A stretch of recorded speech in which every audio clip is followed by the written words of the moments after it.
Welcome to Voices of Resilience, Indigenous Stories and Traditions.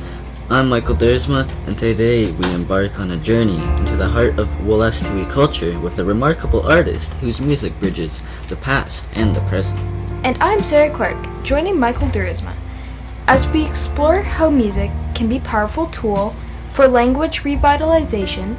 Today's episode features Jeremy Dutcher, a Wolastoqey artist whose work is not only stirring but also deeply rooted in his cultural heritage. In this episode, we delve into Jeremy Dutcher's background, his inspirations, and how he integrates traditional Wolastoqey melodies with contemporary music. We'll discuss the significance of his use of archival recordings and how it connects with Wolastoqey language revitalization efforts.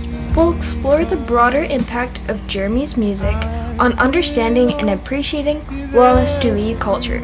Stay tuned as we uncover the layers of his artistic journey and the messages he aims to convey through his performances. Joining us today is Jeremy Dutcher, a classically trained tenor, composer, and advocate for Wolastoqey language preservation. Jeremy's album, Wolastoqey Litu Wakawana, won the 2018 Polaris Music Prize for its initiative blend of traditional Wolastoqey songs with modern orchestral arrangements. Jeremy, thank you for being with us.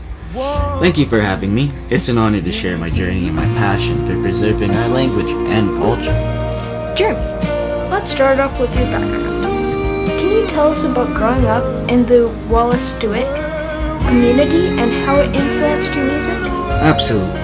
I grew up hearing stories and songs from my elders that deeply shaped my understanding of our cultural heritage.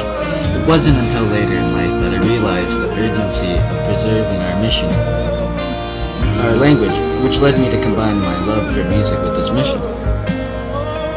Your music prominently features the Wolastoqey language. Why is singing in Wolastoqey important to you, and what impact do you hope it will have? Singing in Wolastoqey is a form of resistance and resilience for me.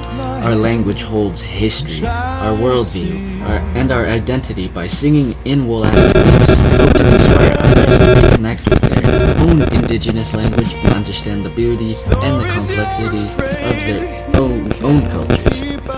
You've integrated archival recordings of traditional Wolastoqey songs into your music. Can you share how these recordings influence your creative process? These recordings are like voices from the past, guiding me and grounding my music in our ancestors' experiences. They provide a direct link to our cultural heritage and remind us of the resilience of our people. Balancing traditional Wolastoqey melodies with contemporary music must present challenges. What have been the greatest rewards and difficulties in this creative fusion? The challenge lies in respecting the integrity of our traditional songs while making them accessible to contemporary audiences.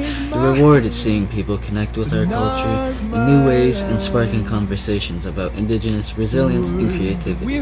Before we continue, a quick shout out to our sponsors who support Indigenous arts and cultures. Your contributions make a difference in preserving and promoting our heritage. Thank you.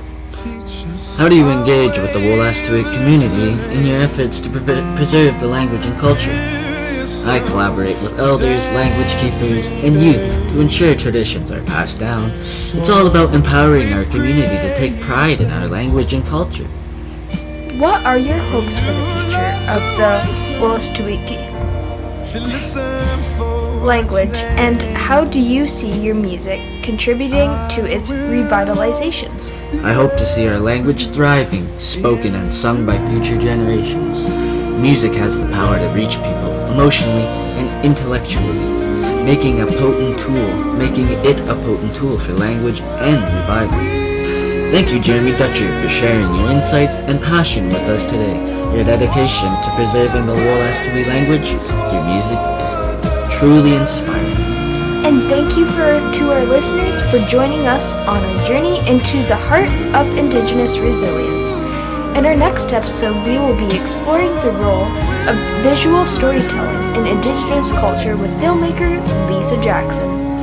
Don't forget to subscribe to Voices of Resilience, Indigenous stories and traditions for more inspiring conversations. Until next time, take care and continue to celebrate the richness of Indigenous cultures. Goodbye for now, and remember to keep listening, learning, supporting Indigenous voices.